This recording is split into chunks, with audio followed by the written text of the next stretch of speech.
like frustrated or whatever. Like when this is literally what I wanted. Finally at the point where they'll play with each other, I was like, commenting on it. I'm I always like to yelling complain. like, Everyone likes to complain. I'm always yelling, watch the baby. Like, you fucking idiots. And I read somewhere to like get him a raised dog bowl to like help him eat, and Mhm. I did that today, and he immediately like devoured his fucking bowl. So he's gonna get big real quick. That's good, dude. I'm glad. Right, and he's already stronger than both me and Grizz. That's a scary sentiment to say, but yes. I know that's what I'm getting at. I was like, yeah, what did I sign up for? Yeah. Doable. No. Just make sure. And was like this tiny, dainty dude. They are kind of like silly, Did we talk about that for last lack week? of a better word. Talk about He's what? he's No. super Sweet, dopey. we'll talk about that. Yeah, we did not talk about the 2 million thing. Yeah, it's fucking Or sick. 200 mil. What? How Final Fantasy did 200 mil in one day. Just, yeah. So that Getting in that. And Lord of the Rings we did. did not expect that.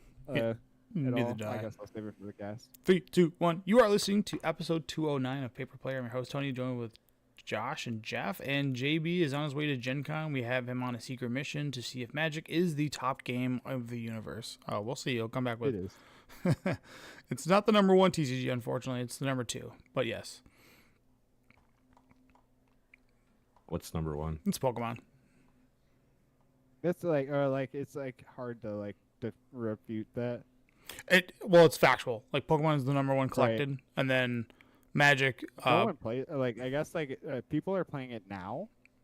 sort In of. the last 6 months, the game has like kind of exploded Yeah, it's because I guess like people are like exploding it, or like it's gotten really really popular. Oh yeah, for sure. I mean, I'm all in on it. I'm ready for, not ready for, but I'm just like getting familiar with it, so I feel like comfortable. And doing it like 2 tournament settings has helped tremendously.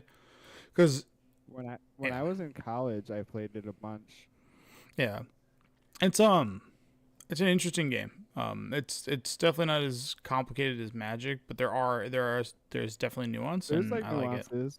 Yeah, and you have to nuances. understand. Yeah, you have to understand what you're essentially doing. But yeah, dude, we are coming off of pre-release weekend. Sorry, Edges of Eternity, you kind of got crapped on from WotC because literally at Comic-Con, before you were able to touch Edges of Eternity cards, Spider-Man spoilers were coming out and kind of stealing the thunder of that. But we'll get into like Spider-Man stuff. I'm not too hyped for it. I don't know how you guys feel about it, but as far as Edges of Eternity, did you guys play in any pre-releases? Hang on, I like was just saying I don't have enough Spider-Man t-shirts. The late 80s, early Stupid 90s? fucking green screen thing. Yeah, effect dude. or whatever. I have a Venom t-shirt on. Nice, dude. Which is he's in the Spider-Man set, Yeah, he is. so. But I'll have more. I gotta change my background too. Over Vivi, even though this is the next commander I'm going to build. I'm going to build Vivi, yeah, that's like the and I'm gonna make a bunch of people hate me. All That's- my friends hate me. They already do. that's the commander that I think everybody will have, and because it's just so good, but it's good, but it's fun. Like I like the design. I of don't it. know. Hang on. I want to build a Final Fantasy commander. I built this like Balthier and Fran deck for my tattoo artist. Yeah, And I really liked this deck, and I'm gonna give it to her or whatever. But I really liked this deck, and it's like bad but good. Yeah. Like it was like getting 4 combats in one turn felt really good. Kratos of Behemoth shenanigans. You know, I don't know if Right. that's in there, So but you yes. guys gotta help me like come up with a Final Fantasy deck. Yeah, I'm already. Final Fantasy's behind me. I'm looking to the future. I'm looking for Edges of Eternity, which is Okay. So yeah, I- or you Did go you ahead. Jeff. pre-release? No, you go ahead. Did My you- story's bad. You talk. Did you pre-release at all, Coletti? Yes, I did. I went 2-1. Really nice wombo combo. I opened up 2 of the same mythic, both in different packs, and they were the Tanook, the 3/5. Oh, okay. Yeah, he's nice.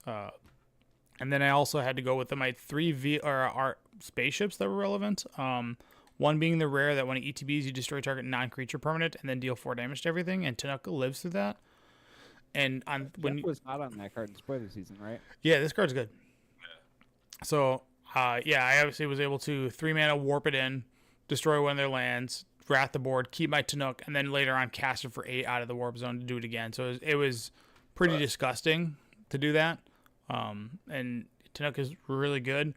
And then the other 2 vehicles I had, one was a red one that just ETB'd in Lightning Bolt. So I got a 3 mana Lightning Bolt, and then later was able to cast it for 5. And the other one was a 6 mana blue spaceship. When it ETBs, you can bounce up to 2 non-spaceship creatures back to their hand. So I was just constantly bouncing stuff. So I had a little. Yeah, it was pretty good. Yeah, exactly.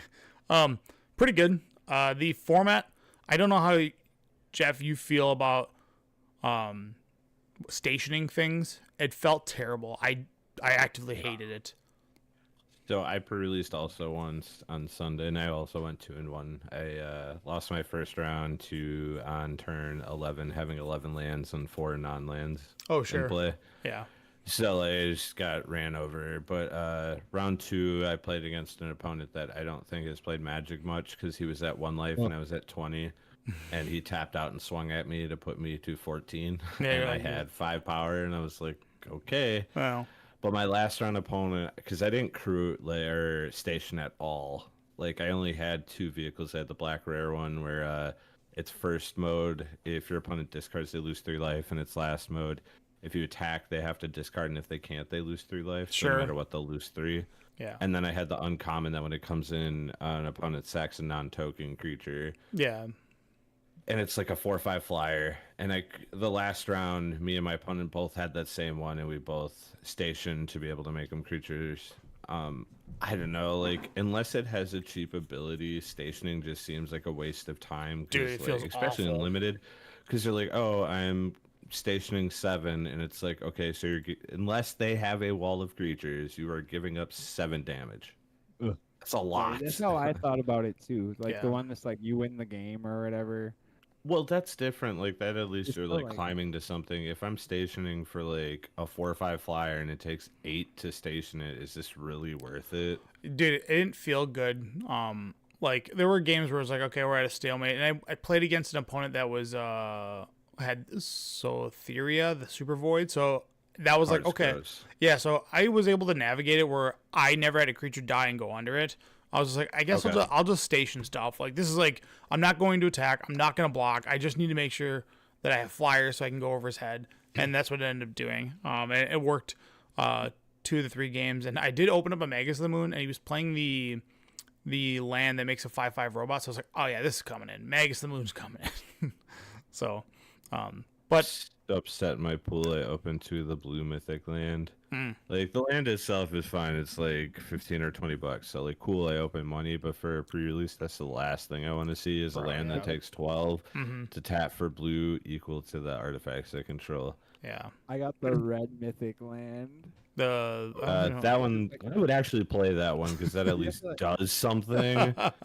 Like the blue one just does. Like I feel like unlimited. Like I rather make robots by like stacking lands. Than add more adding mana. blue for artifacts. Yeah, tap creatures to add more mana to then add more mana. It's like, okay, I think I get the point. But yeah. I did play against a couple people that had the Gaia's Cradle one, and they get it online, and then have like nothing to do with the mana, and I'm like, why play this even? Yeah, like if you were to play Gaia's Cradle in Urza's Saga like draft, it's pretty bad. Like it's like, oh, every now and then this taps for 3 mana, but usually at that point you're just like, you've already deployed 3 creatures. Probably one of them costs 3, one of them costs 4, and one of them probably costs 5. So it's like, yeah, maybe you'll be able to get there and get like a 6 drop off it. But at that point, and then some percent of the time you have a Gaia's Cradle and no creatures, and you're like, this is embarrassing. Ugh. Yeah, but Honestly, the craziest part of the pre-release to me is I spent more on Pokemon cards while I was there than I did on Magic cards. That's impressive, if you ask me. I dropped, I think, like 75 or 80 bucks to pick up most of my deck nice. for Raging Bolt. I've been playing a lot. Honestly, like, because wanted to segue into this eventually, but Standard is kind of awful right now. Is there, good point. I mean, Like, Vivi is extremely gross. Like, even without Corey Steelcutter, without Raging or Monster Rage, that deck is just still nuts. Like, Yes, I was talking to a couple of my friends that are on the Pro Tour. They were saying they would be flabbergasted if Vivi made it to Worlds. Like it doesn't make sense. Nice, dude. I opened this. You get one of you guys can have it or whatever. Yeah. I have all my copies ready, but I I appreciate was it. But using, I was using it for tokens. I actually accidentally bought 3 different versions of the same Raging Bolt, so I have 3 different arts in my deck. Nice. So have Greninja EX, Walking Wake EX. Yeah, but I opened a pre-release kit I was supposed to play today, but my coworker left. no, brutal. I got this. I got 2 Shocklands, what felt really good, Yeah. which are in the bonus spots, I guess, because this is the full art Shockland Yep. and the full and a foil Shockland. So those are in the bonus spots. And then I got 3 mythics in my pool. My prize packs, I got 6 packs because there was 2 for entering and 2 per win, and I got 6 packs out of the box, and I opened up 4 mythics, and I was like, I feel bad for anyone else that gets any packs out of this box.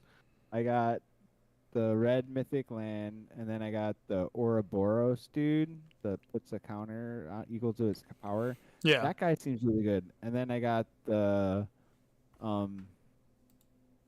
8 mana sack a bunch of lands or devour land 3 or whatever. Yeah. Which I don't think I didn't put it in my deck. And then I also got I would hope so. I built like a green white deck because white seemed to have creatures, and that seemed like what I wanted to do was just play a bunch of lands, put creatures together. But I didn't get to play. I'm gonna play Jim tomorrow, and I'm supposed to play my brother on Saturday. So Yes, sir. report back next week. Yeah, I guess my initial impression of the set is it feels slow, but now that we're in draft, I think the red white aggro deck's probably gonna shut down all the shenanigans. Should I buy a box? Do you What want do to? you guys think? Well, if you want all this cool, Shocklands? well, Shocklands are not like they're a dime a dozen. I think I have no inventory for Magic cards right now. I have nothing. Yeah, then you're gonna get Shocklands. You're gonna get cool stuff. Tezzeret looks really sick in the set. You got a bunch of. I want the lands. I want the basics. So I will let you know right now. I watched a few people open boxes, and I think the most I saw was maybe 3 Shocklands in one box. So what? Yeah. I'm just saying, if Shocklands are what you're going for, it'd be almost smarter to just take that money and buy Shocklands from the set. Which I'm going to buy the Shocklands that I want anyway. Right. But I'm saying that traditionally sets that have Shocklands are worth buying. Yeah, I would. I mean, go for it. I didn't. For some reason I thought Shocklands were like $7 a pop. But they're still holding like a pretty solid value. Like $10, $12. All right, like get them, dude. Like these things hold. Like one of the things that this probably goes without saying. Every time someone opens up a Shockland in like a Ravnica remastered or whatever set they're coming out in, they just go right into an EDH deck for an upgrade because most people don't have one EDH deck. Most people have like 20 or 15. Hey, that's I'm in a constant state of downsizing. Yeah, so they're always That's the way to do it. Yeah, they're always moving, and I don't know. Every time I still have my original set from Ravnica, Guild Pack, and Dissension. Like I still have these, and I don't know. Mine are well loved. They're beat the crap out of because I've just played them for. A block. Mm-hmm. I don't think I have any of my original Shocklands left anymore. I have 2 foil Hallowed Fountains from Dissension, but those are like no longer the coolest version anymore because they came out with those crazy Zendikar expeditions that are like $1 million. On that topic, I sold, or like in the process of buying the house. This is why I don't have any Magic cards anymore because I sold a lot of Magic cards when I was buying the house. Mm-hmm. I sold all my foil retro Shocklands, which were like $70-$80 a piece or whatever. So yeah, and then getting them in the new set or whatever feels so good. Like opening a Sacred Foundry, which is one of the cards I need for my dinosaur deck. Yeah. Sacred Foundry is the only one I have from original Ravnica. $380. I bought them at $100 a pop. So if they're $380, goodbye Hallowed Fountains. The foil ones. If they're truly $380, yeah, for the no. I don't want. I don't need space ones. I have 4 regular ones, but it's just like I'll turn this into like a dual land. And like all my dinosaur fetch lands are all my fetch lands. I have a bunch of like old fetch lands. I've had these Verdants forever. Yeah. The OGs. And then I've got I have I'm missing a what's the flooded strand in the original Onslaught, but I have the polluted Delta 2. Yeah. I keep my fetches more than I like my shocklands. I like the fetches more. For sure. All right, let's jump into some things that came out this last week, which is news and actual physical product you can buy, which will lead right into... Here, we want your money. Get out of here, dog. Go. See, the Secret Lair Deathbringer Galaxy Foil Edition, or Chaos Vault, whatever this is. This is like the one that came out in perpetuity with, I guess, to feature or show some Galaxy foiling for Edges of Eternity, and it has like 3 other cool printings, so I wonder why it's coming again. Right. Foundry Inspector, which I do like this card. It's a great like EDH card, but I don't know. It's just... Yeah, the way the Chaos Vault works is, if any listeners don't know, is you can you get a Edges of Eternity commander deck plus 5 cards that are upgrades for that deck at $75. Yeah. And you can do it foil for 105. Now let's say you don't want the commander deck, you can get them without it, but the foils are $60 without the commander deck. Yeah. Which is insane, considering our foiling for Secret Lairs has been $40 for a very long time. Yeah. But it doesn't even come with anything cool.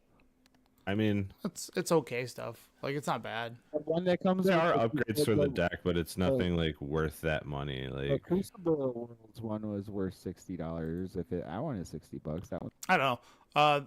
I didn't see this one coming. It came out, and I was like, oh, that's neat. Welcome to Secret Lairs. Yeah. Well, normally everybody knows, like, this one was like, oh, okay, they just dropped this, but the lands they have been spoiling from it, the bonus land. Yeah. Let me see if I can. But those are still not worth of whatever.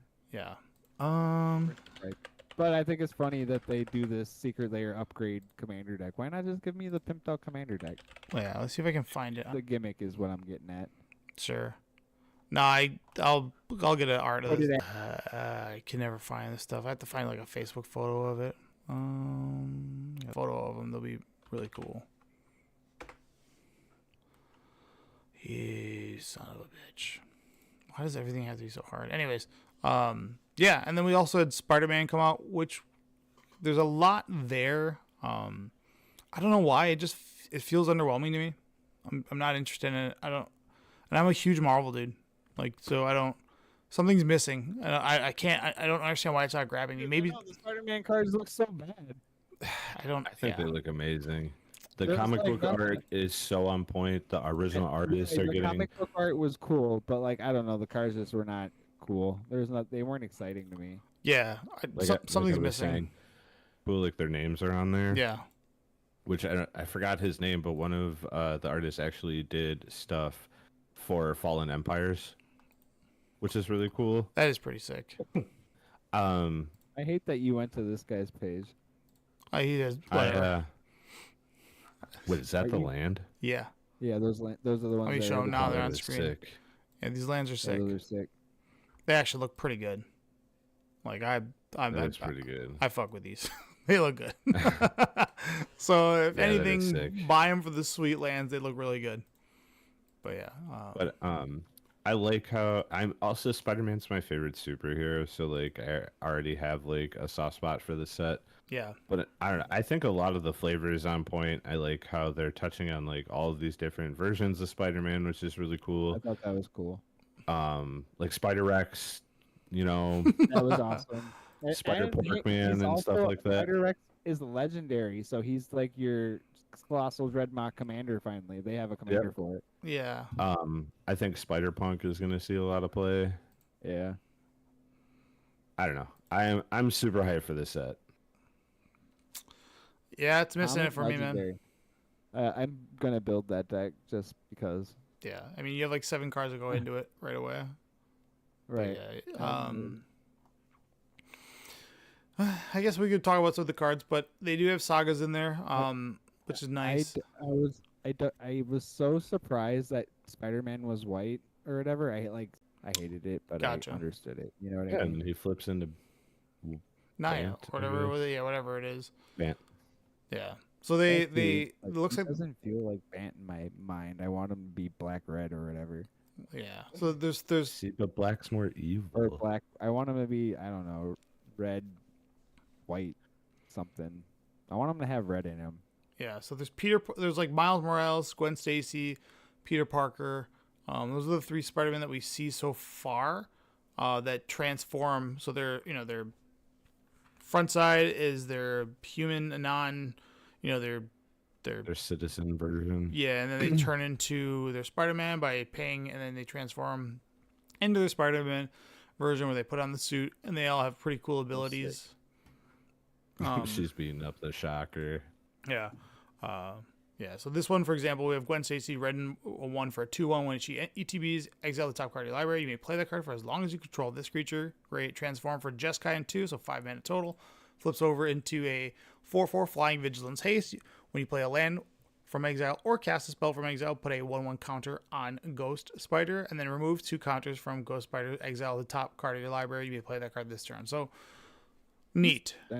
Hold up. So, question for you. Mm-hmm. The front side of this card has its flip a cost, right? Yeah. Like what it costs to transform it. Tell me why it has the mana cost on the backside. Just because they probably expect a lot of new players. This is me gaslighting or whatever, guessing. I don't know. Because the backside would not have a mana cost. It would be the cost of the front when it refers to mana value. The only thing I would give you on that is because it's a tricolored card, they can't put a little circle here saying that it's these 3 colors. Because if we look at like Huntmaster the Fells, when it flips, it shows the color identity here. No, I understand that. I don't know why. Maybe it's a MDFC. So I think that's actually the case. I haven't looked more into it because I honestly just noticed it. I think you can actually cast them for their backside right away. Oh, that's kind of sick. Well, maybe. Hold on. Let me check something out real quick. That would be sick. Or there's no quality. I think you're right because Huntmaster does this, and MDFCs, if I'm not mistaken, they all have this. Yep. Let's give me a card. Grim. Nicol Bolas. No, that one. Nicol Bolas transforms. We need an MDFC. I'm gonna look at Nicol Bolas. Yeah. I know there's a card called Selfless something, so I just want to check this one out. Transforms. There's the blue card. The blue counterspell. The one that bounces. What's that called again? But hang on, that one flips into a land. This is what I'm looking at right here. Yeah. Okay, I think you're right. Yep, you can cast it for its backside. Holy crap, that changes them a lot, actually. That changes them a ton. They might have said. Really sick. Oh wow! I might have missed that. I did miss that. If that's the case, that's massive. Like that's gonna change everything about the card, right? Like so. It's so early on you can play them as their front side. Late game you can play them as their already backside. Yeah, and then I guess you technically can have 2 of them on the battlefield, right? Yep. Like one this way and one that way. Very fascinating. Yeah, that is an MDFC symbol. Nice catch, dude. It's big. Mm-hmm. That's gonna make that like way different. Can you play one in the command zone and one in the 99 zone? No. No. Because you still have to have them on their front side when they're not in play. That's pretty great, dude. How I want. Yeah, exactly. It's your house, your rules. But yeah, so they have a couple different arts. Gwen is just an example of that, and then there's Miles Morales, which he is Naya, and then I think Peter Parker.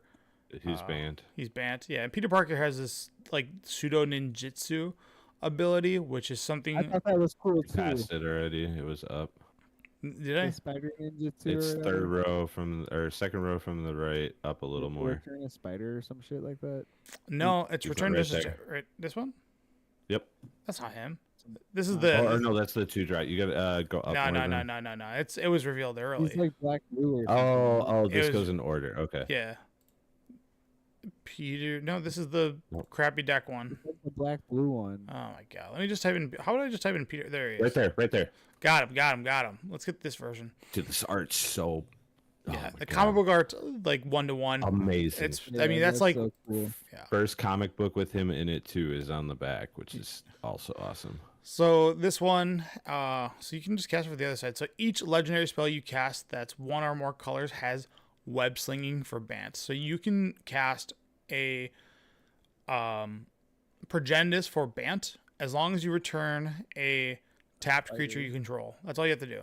So you can tap a Llanowar Elf and then return it for it. I think that's a lot better. That's actually really, yeah. So 3 mana putting in Progenitus is pretty sick. Web slinging, yeah. Each legendary spell you cast that's one or more colors has web slinging this. You may cast this spell. Yeah. Jeez Louise. I feel like that wording is weird because it's so weird. Because like for it to have the ability, you'd have to be casting it already. I feel like that's how it's worded. I think it's just a replacement effect. It's just you may cast a spell for its web slinging cost if you also return a tap creature. That's it. So it's like ninjutsu. It's like ninjutsu is like you may play this for its ninjutsu cost if you have an unblocked creature. So it's just conditional. So before you cast, let's say, Progenitus, you have to bounce back a Llanowar tapped elf. Yeah, Llanowar Elf, Noble Hierarch, whatever. So that's pretty neat here. That makes these being MDFCs makes me I like these way more. Yeah, because you don't have to pay this because It's otherwise so the mana. backside of this would technically cost 6. Yeah, for sure, dude. Yeah. So I mean that's really brilliant. I like that. Pretty good, dude. So the Amazing Spider-Man. I have this comic. Do you really? Yeah, Super dope. so they re-released it in the Journal Sentinel like years and years ago, where for like 2 months they would send out one of each of the copies of the Spider-Man comics re-released, and Yeah. I have the first like 10. You can get the back signed by Jack Kirby and Steve Ditko. I know they're done. Oh, that would be sick, but no, I didn't.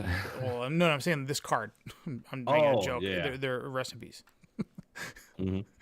But no, pretty sick here. I like the little 12-cent symbol too. Very smart. Wow, this is actually a lot better. Yeah, I like that. Spider-Man's good. Some of the other cards that they showed, the Origin of Spider-Man, I was like pretty mid on it. So there's a saga for 1 and a white where ETBs or the saga triggers are Chapter 1, put a 2/1 spider with token with reach. Chapter 2, put a 1/1 counter on target creature you control. It becomes a legendary spider hero in addition. So you better believe I'm making Nico Bull Spider-Man.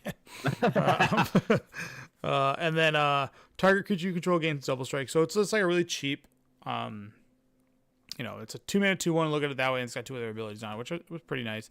And then this comic book, so cool too. the comic book art where it's 3 different panels that works brilliantly with the saga. I like that. The spider. Yeah. Step 2 is you put the counter to make him, a Spider Man, Yeah. and then 3 he beats the hell out of you.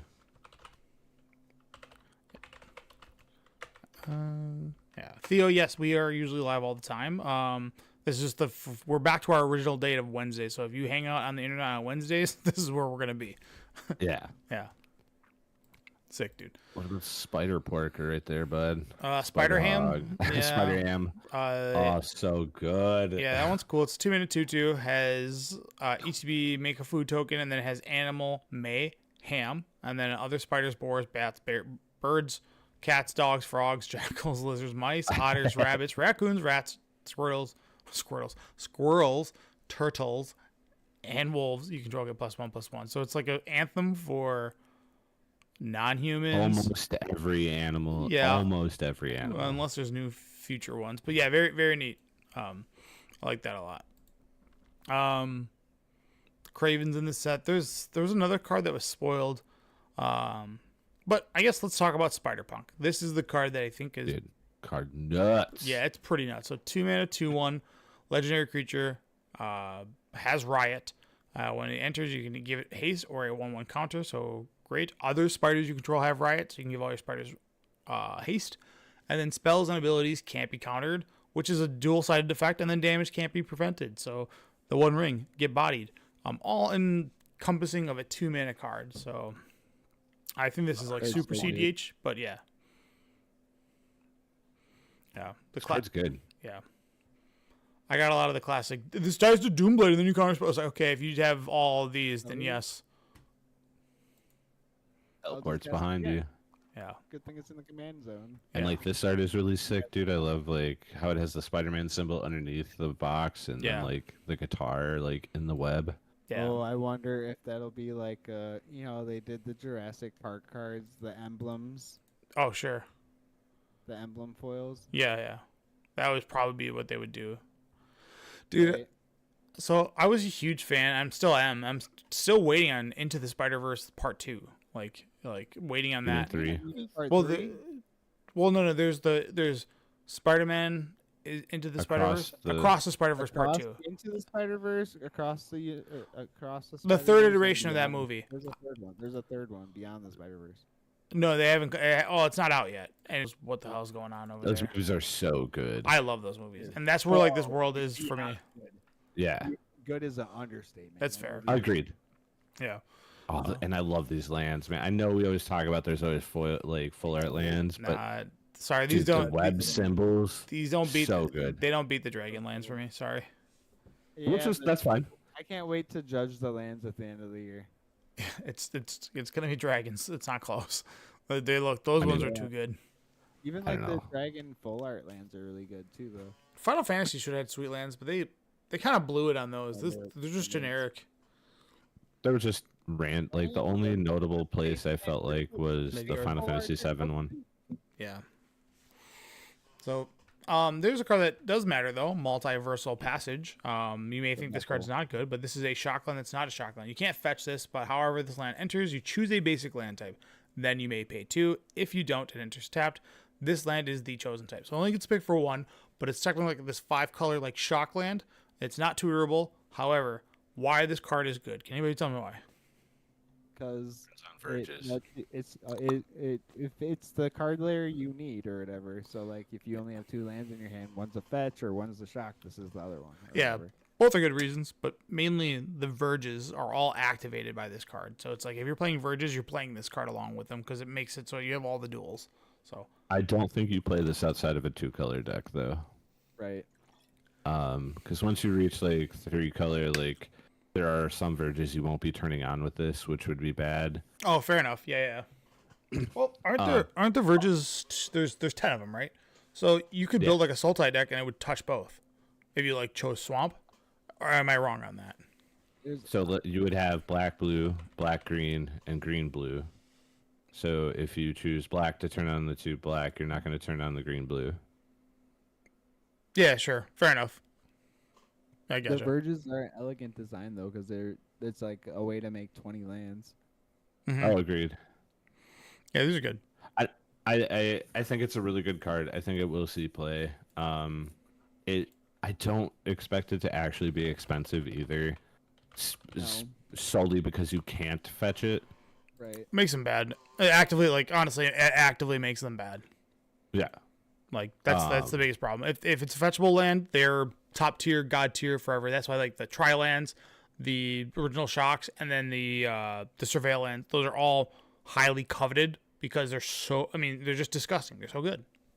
Yeah. But I think this is a good filler land in like 2-color decks. Like every commander deck that's 2 colors is gonna want it. Yeah. Like you open it in your opening hand, it's whatever land you need it to be. Yep. Honestly, it reminds me of the flip lands kind of, except it can be any color. Oh yeah. The flip lands were so they were so good, but they were like so terrible in practice. Yeah, I hated them. This is a worse flip land in a 2-color deck. But but you don't have to ever take it out of a sleeve. No, I agree. That like I understand. Bingo. That. Yeah. That's what I meant by in practice. Oh, okay. That's like most flip lands though, right? Like we're in an era of the game where you have no choice, especially like from a limited standpoint where there's just like flip cards. Like I need to see the other side of this card because it's a mythic. It's going to do something that, like in Final Fantasy, like I need to see the other side of this card because I need to know if I need to kill this right now. 9 times out of 10 it was like true. Like all right, bolt this thing, get this out of here. But then every now and then it's like 8 to flip. You can just have it. Like it doesn't matter. I'll wait till you play like a significant creature. But... Like Titus's dad. Why can't I think of his name? That card was dumb. Jet or whatever. Yeah, Jet. Yeah, he was insane. And he had menace, and it was like you're like, oh, and when he transforms, you're like, oh, I'm just dead. I just auto lose. Then they That's like him in the game though. Yeah. So some other news. I don't know if you guys want to still talk about Spider-Man.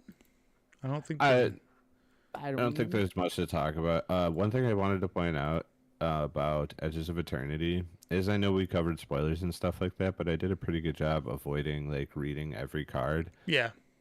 And man, did it make pre-release way more fun. I agree with you. Nice. Like I was surprised by cards. I had to actually read cards. Like obviously Final Fantasy, because of how popular it was, like we read everything. Like so, like going to that, I wasn't really surprised by stuff. Mm-hmm. But like I was reading cards. It was exciting. Like I didn't know that they basically printed a new version of Sorcery Bolt in this set. Oh yeah. Well, it's 1 red, deal 2 to any target, and then void, deal 3. Oh sure, yeah. So it's a sorcery bolt if you or have a non-land or go to warped. the graveyard. Yeah. Yeah. So like I didn't even know that card existed. Yeah. But I don't know. It was way more fun not looking at every card and being surprised by the things I was seeing. Yeah, I agree with you on that. I think spoiler season.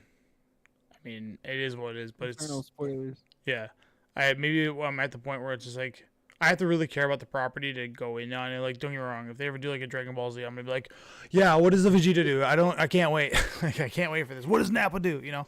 But Yeah, trash characters. They gotta be begging Star Wars for a collaboration because they saw like how good Final Fantasy went. Yeah. Like Star Wars is the only thing that can compete with that. I'm fairly certain. So I feel like this would be a good segue to talk Hell yeah, about. dude. That's what I was gonna say. So before we talk about the actual how well Final Fantasy did, I forgot where the post was from. I want to say it was Maro, but he mentioned that, or like Wizards had mentioned that like Japan is a gold mine for crossovers. So I hope you're ready. Anime crossovers are coming. It's gonna happen. I mean, yes, like we already have like not White Schwartz, but like there's already like the Versus system. They already just like lean out all their animes. Like I know it sounds crazy, but if they did Toonami, like mid 2000s Toonami, just Toonami, right? So we don't have to go like all into DBZ, all into whatever. You just do like the hits. You're like, we're gonna go Toonami from that era. Everybody's gonna go, yeah, that's all the money that's in the world. It's gone. Like that's it. That's the end of it.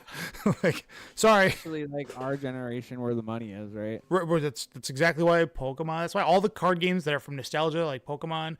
That's why it's such a huge like problem right now. Why product is impossible to get, and people are. I mean, scalpers are scalpers, whatever.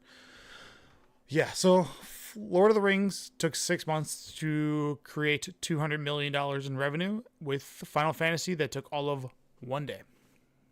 Which is a crazy crazy stat to think about. You want to hear the best part? Yes. Hasbro lost $1 billion in profits. Like, stop Wizards printing like, Uno. 1 day, 200 million, and Hasbro was like double down on Monopoly. Damn it, we lost $1 billion. No, not again. No, that's not what happened. It was all like it was all assets that they knew were like going to be written off, needed to be written off the books or whatever. So they wrote a bunch of stuff off the books and then took it as a hit in the what's the word I'm looking for, in the quarter where they had a giant surplus. Oh, well, I know they were talking about in the article about like how like some of that loss came from like tariffs and stuff like that too and whatnot. Right. Yeah. Or, but overall, what I want to get to with this, I know the packs. So I don't remember what Lord of the Rings packs were. I remember them being $6 or $7 a pack. But they didn't have a set MSRP for Lord of the Rings. A lot of people were saying like, oh, it's because Final Fantasy packs are worth triples. Like, I think the MSRP for like a Final Fantasy collector booster was $35, and I think I'm almost positive that was the same is true for the base set. Yeah. Of Lord of the Rings.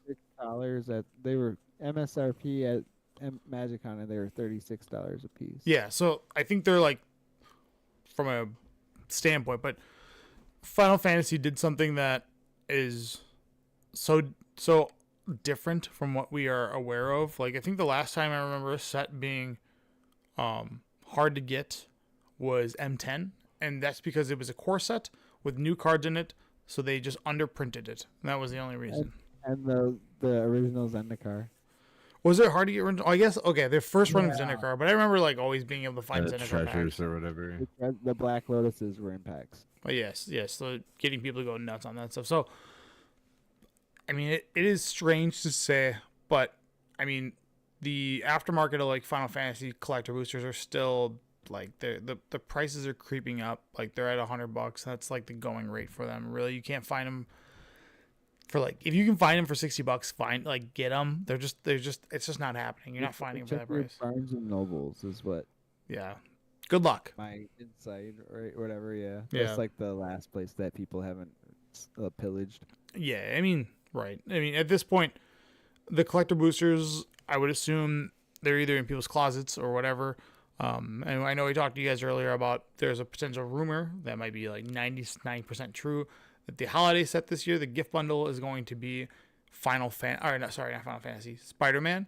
Which, if that's the case, you gotta edit that. Yeah, if it's Spider-Man, that's only gonna make the Final Fantasy stuff that's currently out now more expensive. Yeah, so it's I hate to say it, if you want to get it, like you're just gonna have to bite the bullet because everybody's gonna say woulda, shoulda, coulda when the collector boosters get up to what Lord of the Rings collector boosters are at. Those premium ones, the poster collections, those are $200 a pop, and people are still buying them. You know, so. We're almost there, considering a collector box of Final Fantasy goes from $1,100 to $1,300 right now.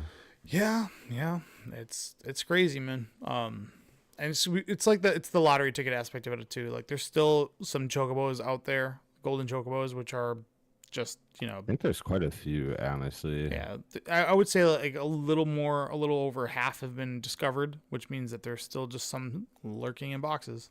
So, yeah, pretty crazy, man. It's a phenom that we have never seen in in the Magic universe, and truly like you can still find play boosters here and there because something about a $7 play booster just doesn't sit right with me. Like I hate it.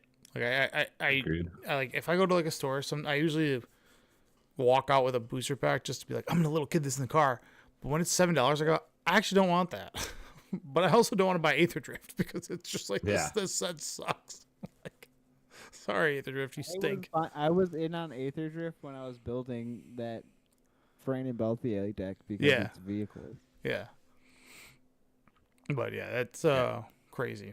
It feels bad because I remember going to like Target to like pick up stuff, and then, oh hey, there's cards. Let's get like, I got $10. Let's pick up 2 boosters. And when it was Final Fantasy, it was like, God, this barely covers 1 with tax. Like I don't. Yeah, it blows. It feels terrible. It blows. And then you open like some 10-cent card. Yeah, I mean that's part of the game, right? And every now and then you're like, oh, I opened up with Sephiroth, I opened up with Vivi. You're just like, oh yeah, this is the greatest decision I ever made. I'm brilliant, Well, yeah.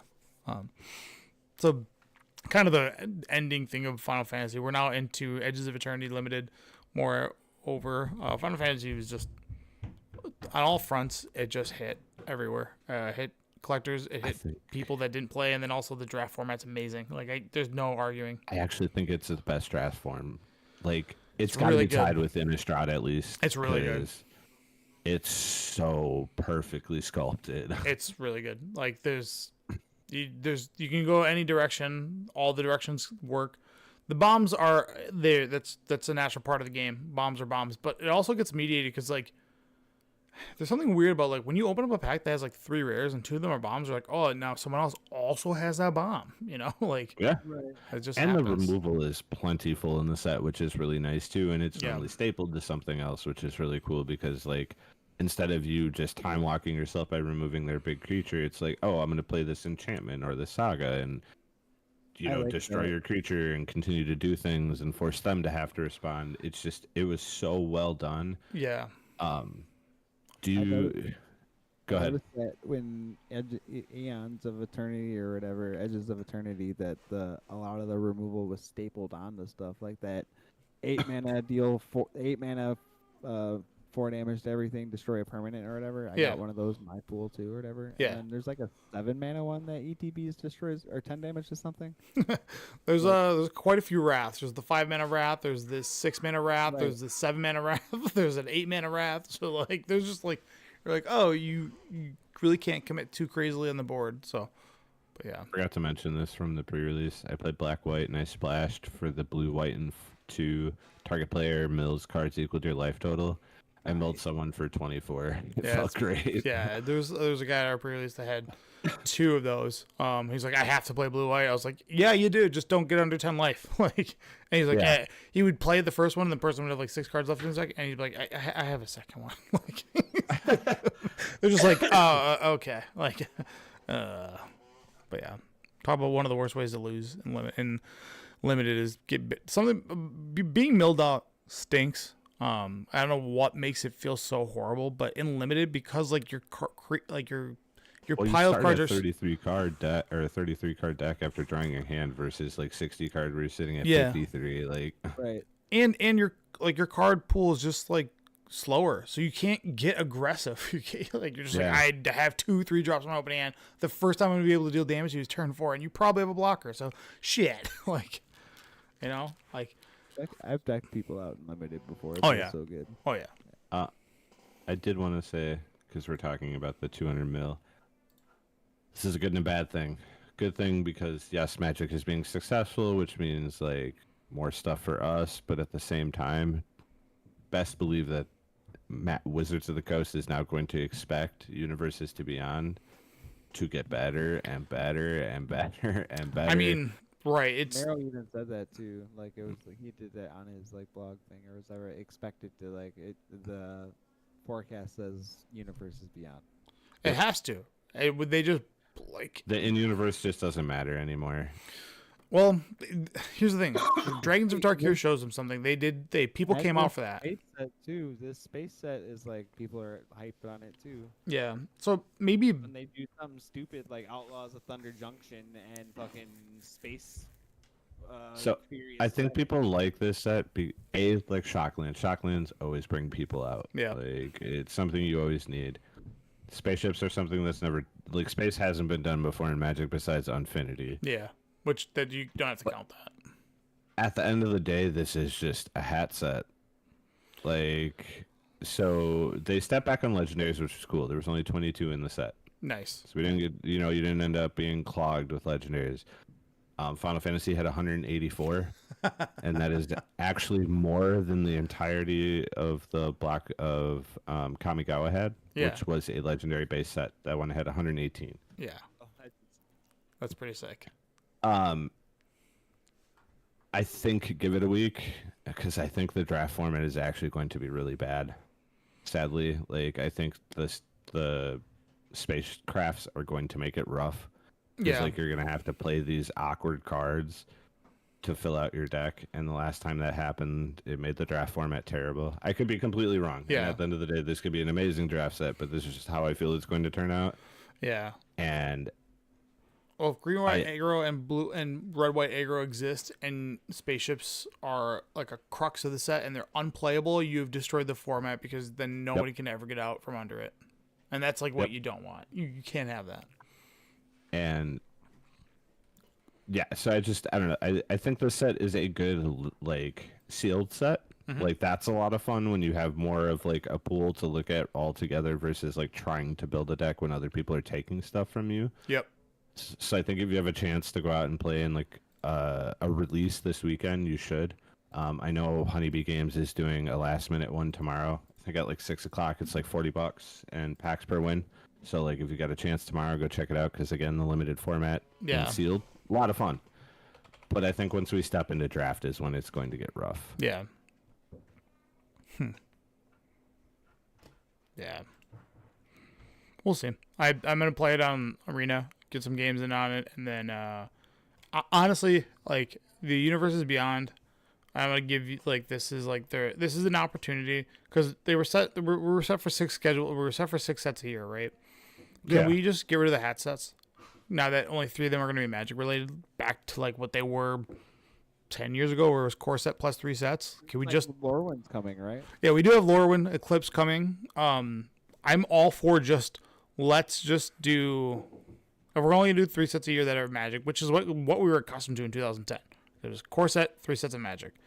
I'm all for just like no more hat sets. Like I don't give a shit about. Block. Go back to a 3 set block. I think people would love that. You know, I really do. I think it'd be cool because you could even stretch out the block throughout the year. Like beginning of the year, you do the first part, then you do your Universes Beyond, then we go back to that block or the next part of that block. Chapter of the story or whatever. Yeah. Like that would be perfectly fine because it would give you a chance to play with that first set more instead of like being overshadowed by the next part of the block, which did happen sometimes, and it allows you to synergize with that more. Yeah. Flesh out those abilities. Yeah, dude. Exactly. Let's do that. I'm all for that. I think if we're gonna only get 1 to 2 sets of like real Magic, I don't really care for the hat sets. They're not for me. They're not working. They're just not working. Like Nope. They're like I'm not interested. But when they did Dragons of Tarkir, I was like, that set rules because I love Tarkir. Yep. I love that world. Let's go back and like, don't go back to Ravnica. Don't go back to Innistrad for another 10 years. Let's just pretend that there's like. Over Innistrad, I would rather go back to the Videodrome set than fucking Innistrad. The what? Oh yeah, Carvel Man. Oh no. The Dustmore? one we were just at. Dustmore? The one with, Dustmore. There you I'd go. rather go back there than ever. I don't really want to go back to Innistrad. Innistrad is just like let's keep that as a memory, but they're like hey, every 5 years Innistrad was such a hit. We gotta go back. It's like, knock it off. I don't need any more vampires. Just chill. I'd rather go back to Dustmore. Yeah. Like I feel like that one deserves like a more flush out or whatever appropriation. For sure. All right. So the last thing that they revealed, I think they revealed 2 cards as an ally. I forget what the other one is, but Comic-Con they showed a Katara, isn't it? Yeah, it's Katara. That's not Katara. This is you, the Moon No, Spear. the other card they revealed, not the one on the screen. I don't remember what the other one was, but I'll type in Katara. Wow, that's my girlfriend. Your waifu? Okay. She turns into the moon. All right, she's pretty sick. So this is like the border that we have for it, but we still don't know what Waterbend does. They've been really tongue in cheek with it. But yeah, we don't know yet, so we're waiting to figure out what Waterbend is. Yeah, cool card, but it's 4 mana, 3/3, Flying Vigilance, Waterbend 5, whatever that means, and then when you've achieved that, you can then you may cast a non-creature spell from your hand without paying its mana cost. So here comes Omniscience, you name it. But is Sokka's girlfriend? Yeah, what was it? Katara? Katara is Sokka's sister. The Fearless, which is Bant, a 3/3. If a triggered ability of an ally you control triggers, that ability triggers an additional time. You have a limited window to go to get all those bulk allies from Zendikar. Like, they all have ETB triggers. Go get them. Because the very last season. Yeah. Boy, whatever. The set's out or whatever. I don't give a fuck. Once it's in the Magic universe, you can spoil it all day long. Damn neck. If there's not a fatal Gwen Stacy from Spiderman. I can't break her goddamn neck by going. You got to get her with the Chaos Orb, Chaos Orb art. I mean, come on, it's just Fatal Push. You just reskin Fatal Push of her falling. I mean, Secret Lair, Fatal Push. Jesus Christ! I mean, come on, it's right there. Yeah.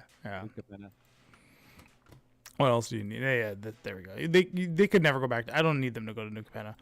By the way, that Gwen Stacy art you just looked at or just had, I swear that's modeled after the one from the Tobey Maguire Spider-Man. Me too. I thought it was the same thing, and so is So is Peter Parker.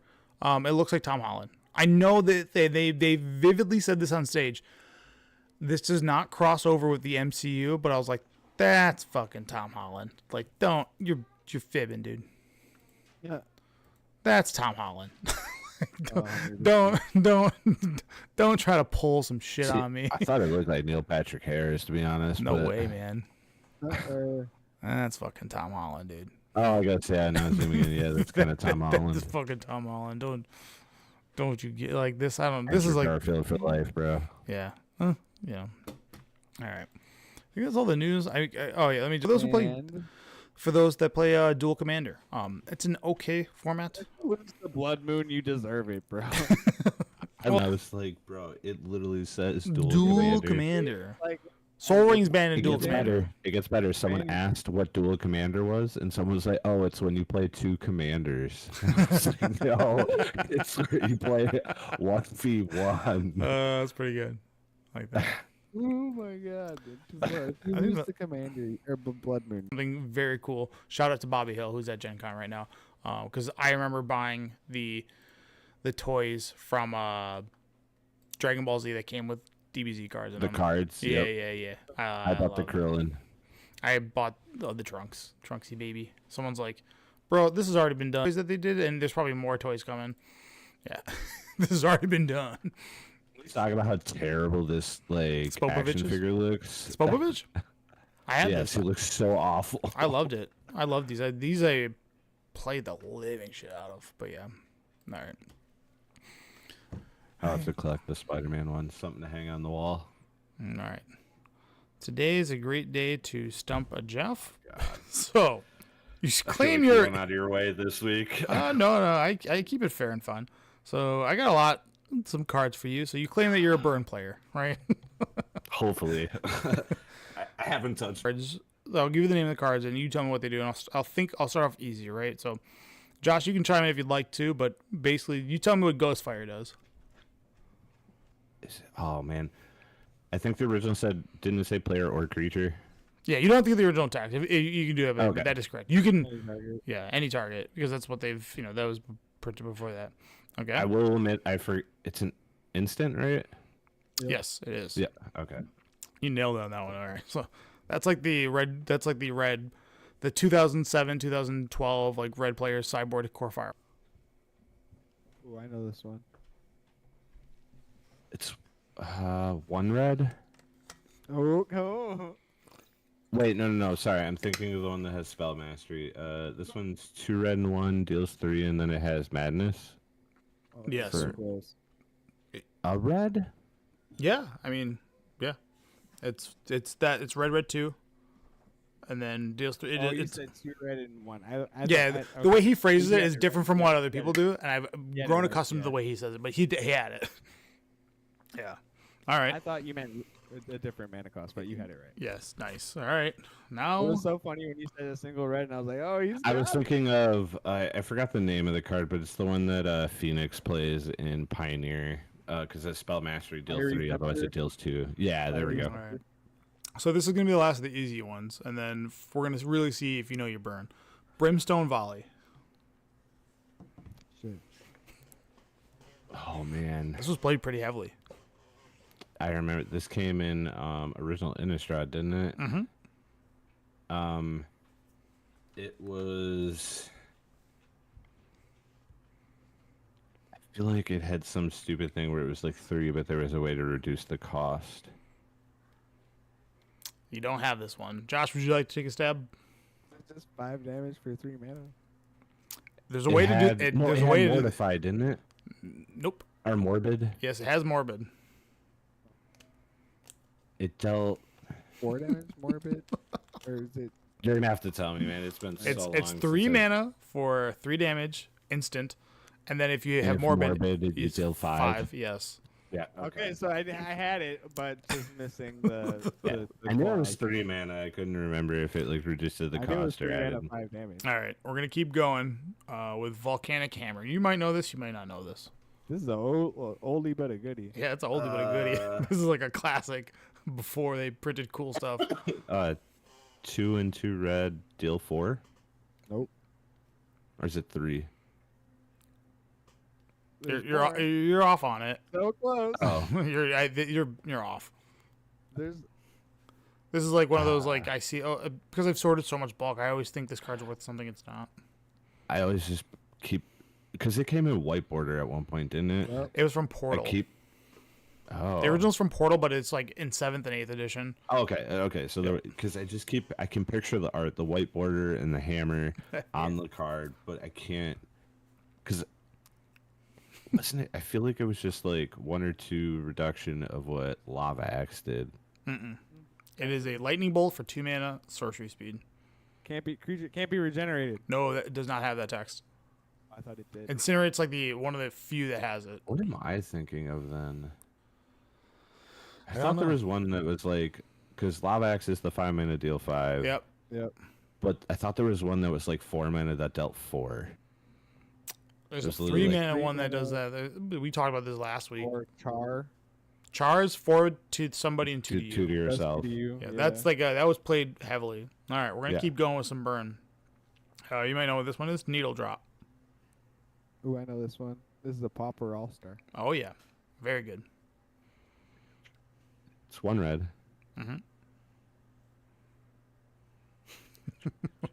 I own this card too. I bought it for mono red Pauper. It's from and Lorwyn. I have not touched Pauper since I bought that deck.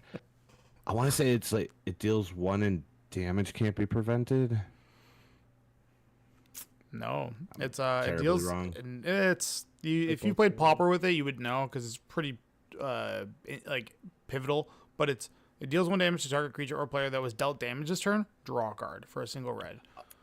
It's so good, but you have to deal damage before it. So yeah, it's, it works in tandem with other cards. All right, you should get this one, but I don't know. I'm probably gonna mess it up. No, Flame Jab. Hadouken. Sorry. What did you say? Flame Jab.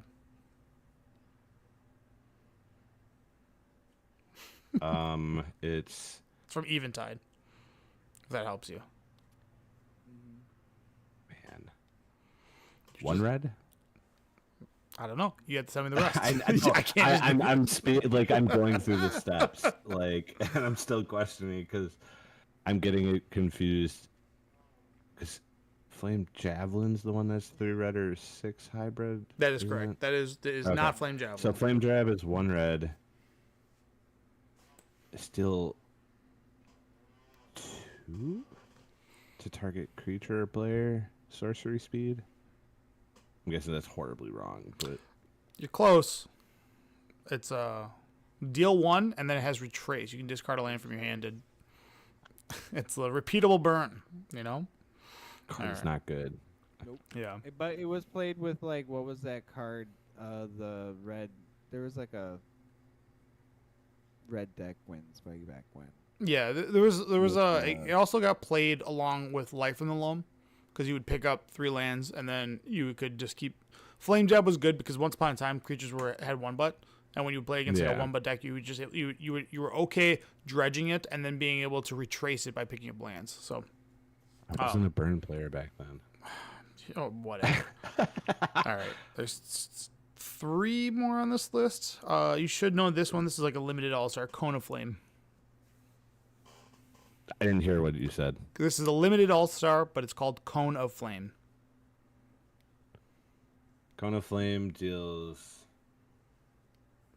1 damage to a target creature, 2 to another, and 3 to another, and it costs 2 red and 3. Yes. Yeah. It's creature or player, but yeah, I'll give you that. Yeah. It's sorcery. But that card is awesome and limited. It's just one. It's like in old limited sets, it's basically a Plague Wind. Fire Prophecy. I've never heard of this card. It's from Ikoria. I'm just gonna say that. It's from Ikoria. It once was played in Arc-like Phoenix. Before Arc-like Phoenix got upgrades, it was played for a while in there. If you don't know what it is, you're not gonna get it. But it's. Hold on. The art is an eyeball of a fiery eyeball. Is this the one that has what's that stupid ability from Ikoria? Or no, I'm thinking of Jumpstart. That's not Ikoria. I have no idea. So it's red and 1. It's an instant, and it deals 3 damage to target creature. You may put a card from your hand on the bottom of your library. If you do, you draw a card. Oh, it wasn't in Arc-like Phoenix. That was in what's the stupid artifact one that would put in Xenaghost and the Worm to win? Oh yeah, sure. They got banned. I forgot, but yes, where you would put I can't remember. What's that card called? It's not Tooth and Nail, but it's a variant of Tooth and Nail that allowed you to get those 2 cards. I remember seeing that card in that deck. I don't remember that ever being an Arc-like. The Creativity deck. There you go. Yes, Creativity. I remember it being in the Creativity deck because it was a way to put one of your win-con creatures back in your deck. So it was a sideboard card in those decks, but yes. Okay. All right. And, the last one, it's from Innistrad. I'll give you that. It's Geist Flame. I should know this card. I played this card. Oh my god. Not the burn player you thought you were, huh? No, it's just like once I stop playing a card, I normally forget about it. Yeah, it's the difference between you and I. I keep them all in the vault.